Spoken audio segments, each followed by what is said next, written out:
Bismillah ar-Rahman ar-Rahim. Assalamu alaikum wa rahmatullahi wa barakatuh.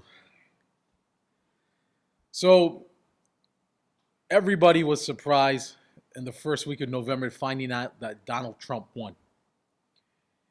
It came to surprise because if we looked at the media, Washington Post, CNN, the pollsters, they were all 99 percentile to have Hillary Clinton win the election.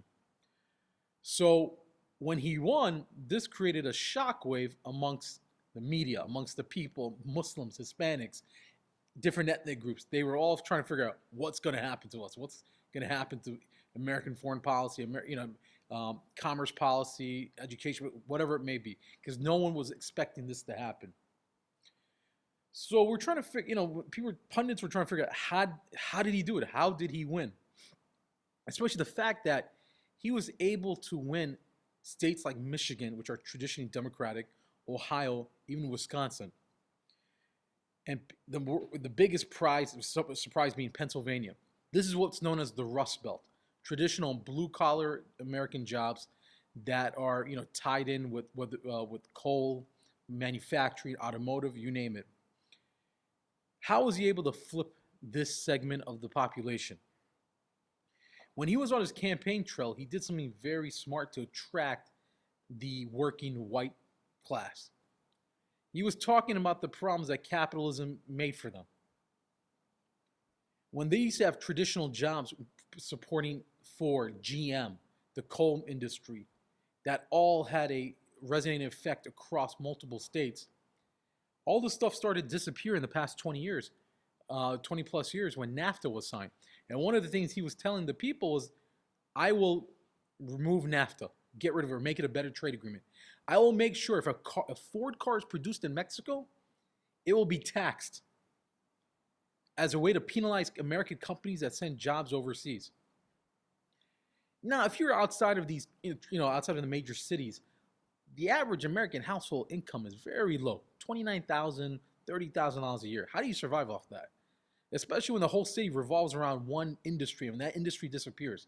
So he was able to get that segment of the population to come out and vote. The other thing he did was no one ever thought in their right mind would ever work or thought it was crazy was he targeted people that traditionally no one targets, and for a good reason. Conspiracy theorists, hate groups, whether it be directly or indirectly. He went after, making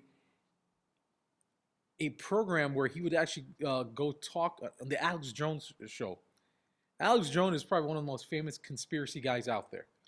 Is he mainstream? Absolutely not. But he does have a large audience of people that listen to him. He was able to go out and target a segment of that population. Even to the point where you look at anti-establishment blogs, websites, even 9/11 conspiracies. They were happy that Trump won. And the reason being is, I'll give it to Trump. He said a very valid statement. He goes, how do two planes take out 3 buildings on the same day? I never got my head around this. He even thought about reopening up the 9/11 investigation. Now, this was enough to trigger a certain segment of the population, and they actually say, wow, this is someone who's coming down, really trying to bring the truth out. And again, he targeted closet racists. After his election in the middle of Washington, D.C., there was a white supremacist group that had an event there doing the Hail Hitler salute in the heart of Washington, D.C., with Trump's name being mentioned. That is bizarre. But he was able to target that segment of the population. He used the anger of the people. He used the anger of what has happened to them, what capitalism has done to them. They lost their job. They're making minimum wage, or no wage at all. Unemployed for years, not months, talking about years. Talking about the corruption of the Clintons, which is well known. Talking about draining the swamp. The corrupt, nasty politics, bureaucracy of Washington, D.C., which is, everyone can agree, it is one of the nastiest types of politics in all the world is what happens within the Beltway of Washington, D.C. So he promoted himself as being the anti-establishment candidate who's going to drain the swamp. Now, when a president gets elected, One of the first things he or she is supposed to do is create the cabinet, the people who are going to advise him on all sorts of policy, and whether it be maintaining the defense, foreign, education, commerce. This is the core that helps advise the president. And on top of that, the most senior job at the White House, outside of being the president and vice president, is the White House chief of staff. Here comes Mr. Anti-Establishment. The first person he picks to be part of his administration is Mr. Previous, the head of the Republican National Committee, Mr. Establishment himself. Here you are trying to detach yourself from the establishment, and the first person you pick is the man who runs the establishment on behalf of the Republican Party. So if you're trying to drain the swamp and you decide to pick the guy who makes the swamp bigger and smellier, you're not really trying to drain the swamp. Now, out of all the cabinet positions, they're the high level one everybody wants is to be Secretary of Defense, Secretary of State. Probably the most elite position of them all is the Secretary of Treasury. This is America, the heart of capitalism in the world. It's a sure amount of wealth comes from the financial banking sector. The Treasury Department is one of the most important departments out there because it helps regulate the fiscal policies of America. It helps regulate the banks, or pretty much, if necessary, the opposite, unregulated to promote the banks. Just this week, he announced who was going to run the Secretary of Treasury. Now remember, both Hillary Clinton and Donald Trump went after this anti-Wall Street feeling, how Wall Street has hurt Americans, how Wall Street interest has went over the national interest. So again, you're trying to drain the swamp. The last person you want to pick is a banker from the elite establishment.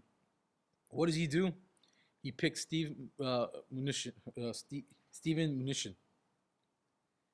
a former Goldman Sachs banker.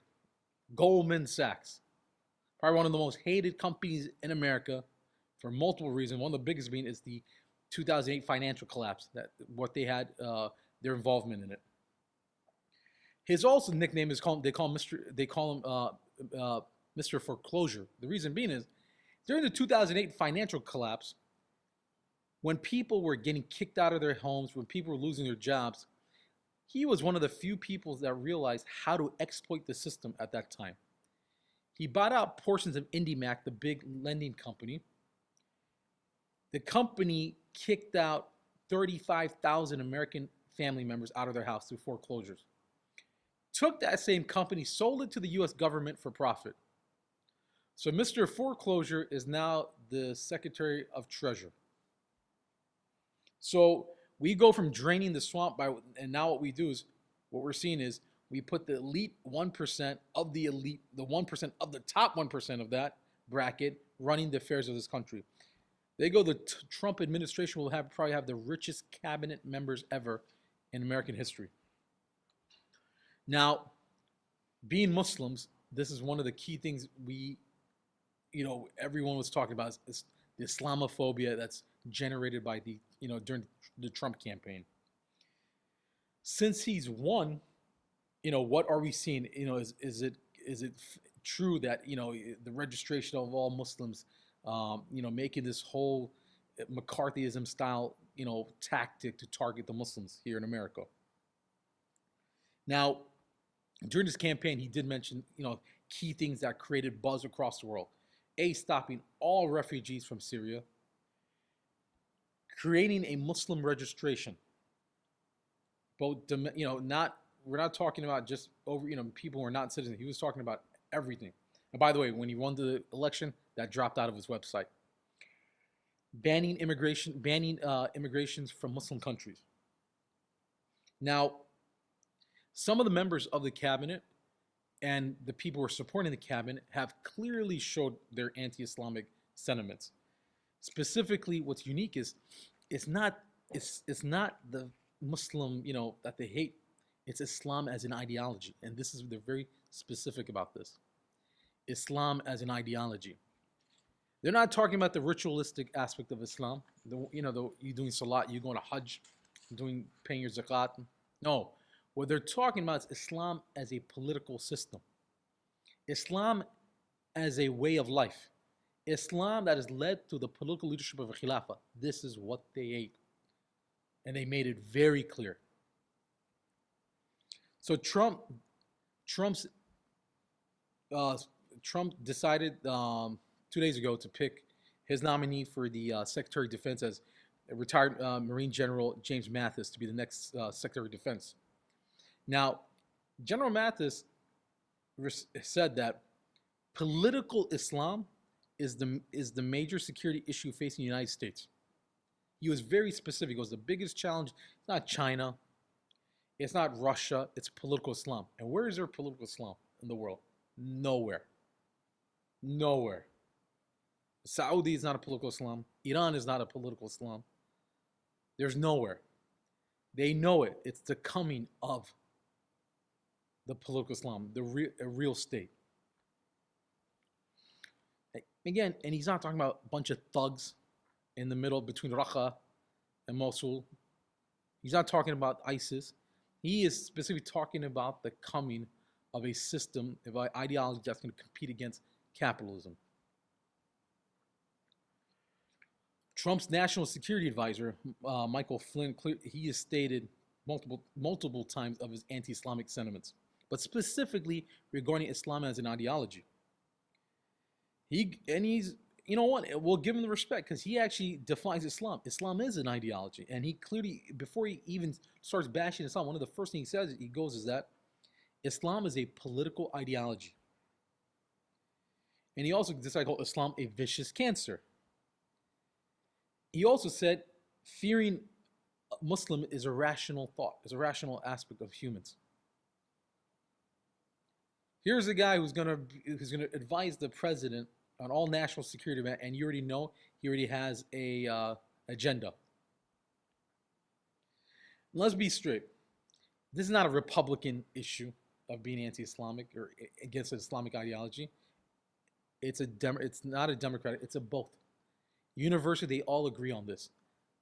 From Bush to Obama, they will not tolerate anywhere in the world where the Muslims are going to go say, we reject the concept of capitalism and we want to reinforce our values, meaning Islam, by a state.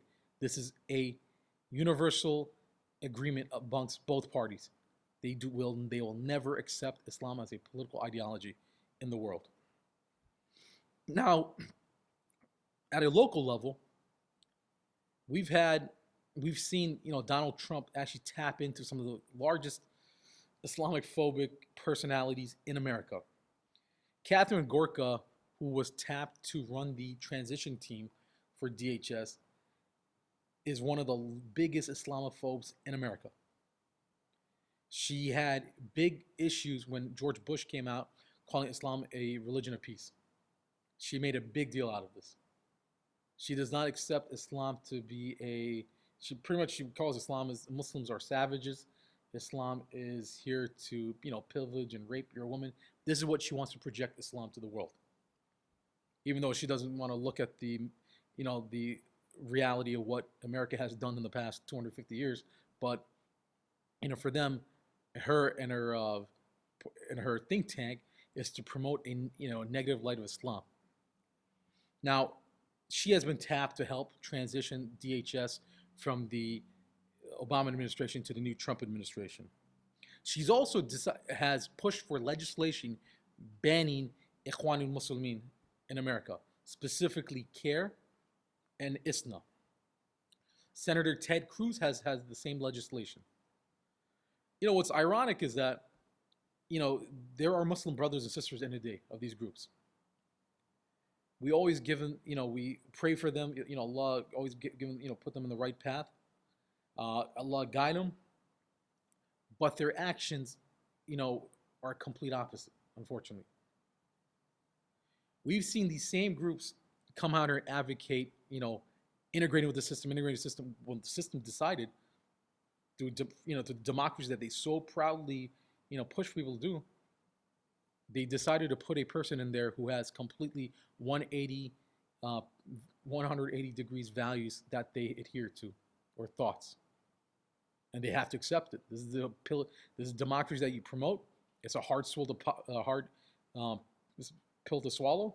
You have to accept it. But this is the reality. If it's gonna, a group that's, not, they're not carrying arms, they're not doing nothing, but they're already on the target list to be banned.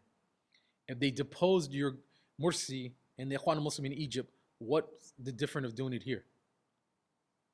Rasul said, you don't get bit from the same hole twice.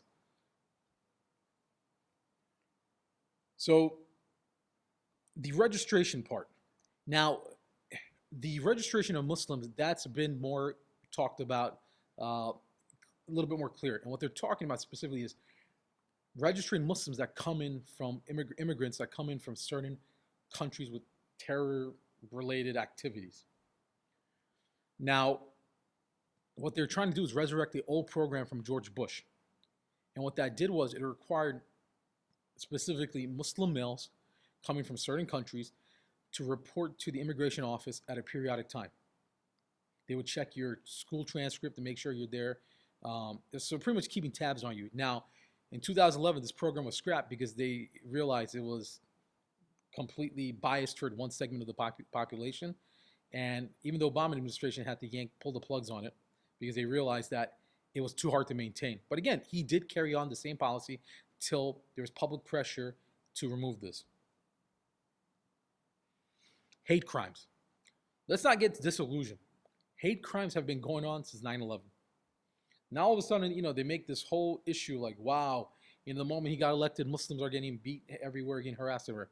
I'm sorry, this has happened for the past almost 16 years now, since 9/11. So it comes to an important issue for the Muslims. Don't get disillusioned like as if Obama for the past 8 years was so great to the Muslims, as he was fair and just. Don't give us these crocodile tears. We've had Muslims come out, we're not talking about all, we're talking about the segment of the leadership, certain Muslim groups and their leadership talk about you need to vote. And we know who they can't directly legally say it, who to vote for, but they'll use sound bites to pretty much steer you to one direction. So the Democratic Party, steer you to the Democratic Party and voting for Hillary Clinton. Now, saying, oh, that's the better option between that versus Trump. If we look at what, the Muslim community in the past 8 years under Obama, there's a network of 60,000 informants that's known. Some say you can quadruple that amount that specifically targets the Muslim community. It's ballooned since the time Obama has taken the presidentship. You have Muslims that have been continuously put on terror watch lists, continuously being harassed at the airports, pretty much trying to make that 60,000 informant group become larger. This didn't happen during the time of the Bush administration. This ballooned during the Obama administration. NSA surveillance. We talk of, these groups, these individuals, promote, oh, Islam is such a great way of life and so on. We know Islam holds privacy at such a respected matter. The Prophet ﷺ said, he goes, there was one time a man was peeking through the window apartment of Rasulullah. He goes, if I was there, I would have poked his eye out and I would not owe any blood money. This is how Islam upholds privacy and respect. Yet, when they are spying on us, taboo, don't talk about that. You don't want to become, or they'll talk about doing that one big conference they hold every year to show the Muslim community that, yeah, we really care. But for the 364 day of the year, it's a non-issue for them. And the funny thing is, some of the NSA surveillance that came out targeting American citizens, which is illegal, the Defense Department should not be doing that, were actually members of CARE. White House iftar. Now, billah, when Gaza was being bombed, the audacity of Obama. He invited the Israeli ambassador to break bread with Muslims as he's bombing, putting white phosphorus bombs on our brothers and sisters in Gaza, all during the Obama administration. So it's ridiculous for Muslims to go out there and say, oh, as we were very prosperous with no issues during the Obama administration. It shows you Obama, Clinton, Bush, doesn't matter. It's the same thing, how Muslims are going to be treated in America. And again, if you look at the international scene, We've seen a president that has bombed new Muslim countries, Syria, Libya. We've seen drone strikes. We've seen the assassination of U.S. citizen Anwar Olaki without due process. So the reality check comes in for Muslims in America. Muslims have gone out, and again, I'm not talking about all Muslims. We're talking about a certain segment of certain groups and their leaders, and have pretty much said, if you don't, voting is like fard, as if it's equivalent to salat. If you don't vote, pretty much you're sinning, or you're going to put yourself, or you're going to, hurt the community. So this is the reality, what happened this November. Trump won. He won he won it free and fair. In all these states where they were promoting Muslims to vote, even if all the Muslims voted, guess what? We still wouldn't have an impact. Now that he won, these groups are like ostriches. They put their heads in the ground, refusing to acknowledge the truth of what happened. Because they don't want to, again, as I said before, swallow the pill of reality, of what democracy is. If democracy is equivalent to saying, I could rally the people that hate a certain segment of the population, if I can rally the people to hate a religion, hate a race, it's all fair games in democracy. It's all fair games. SubhanAllah, we have a deen that Allah has perfected. It's the deen, it is from Allah subhanahu wa ta'ala himself, guided by Muhammad sallallahu alaihi wasallam.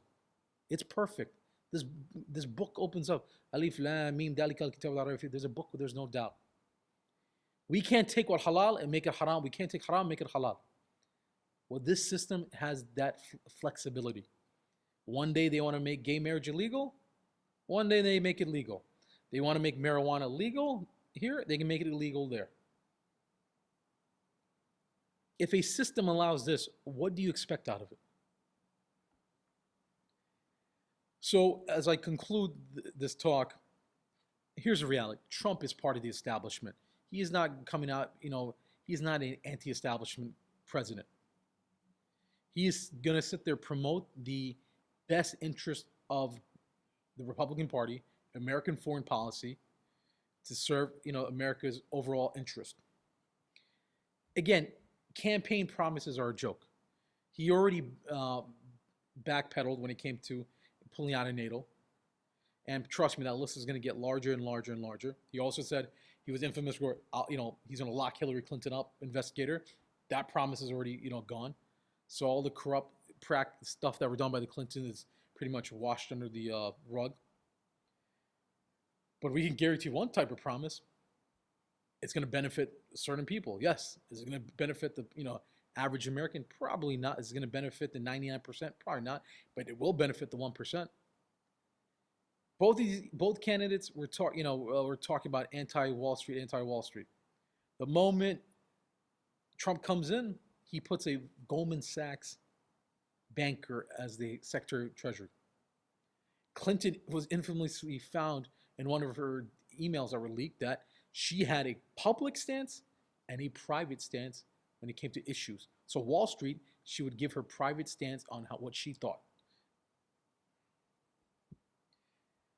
And very important for the Muslims. It's the same old situation, little worse. What's different is that as much as I talked about before, like people try to paint this picture, or during the Obama administration, everything was nice. Muslims were like walking in the streets of gold. Reality, that's completely false. We know as more than anybody that in the mosque, you go there, people are always trying to figure out if there's a snitch there or not. The person you're talking to, is he an FBI provocateur? This will continue. But what's different is that the Trump and the Republicans, they remind me of the people of Saleh. Arrogant. Very arrogant. They don't care. They're very open about their hatred. They're very open about what they want to destroy, what they want to do. When Allah subhanahu wa ta'ala said, do not touch that camel, what's the first thing they did? They touched that camel. And Allah sent his destruction.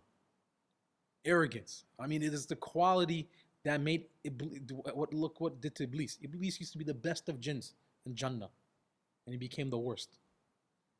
Arrogance is a nasty, nasty, nasty trait, but it's expected of the system. So we're not going to see what we plan to see more open hostility. More of this cowboy attitude. We're going to come, we're going to blow you up, we're going to do this, we're going to do that. If you don't like it, too bad, we're going to throw you in jail, we're going to do this, we're going to do that. Versus the Democratic way, it's more like, oh yeah, we're going to shake your hand and stab you in the back. Either way, you're going to get stabbed. Either way, you're going to get killed. But inshallah, Allah subhanahu wa ta'ala is our wali. No matter what comes toward us, no matter what, danger, Allah subhanahu wa ta'ala is our protector. And we can't sit there and claim like, oh, it's so hard living in this country when we want to make change. The reality being that if we look at people before us or look at what's going around the world, there's nothing that comes in the same type of issues that we face in this country. Inshallah, the next talk will focus on that more. Assalamu alaikum wa rahmatullahi wa barakatuh.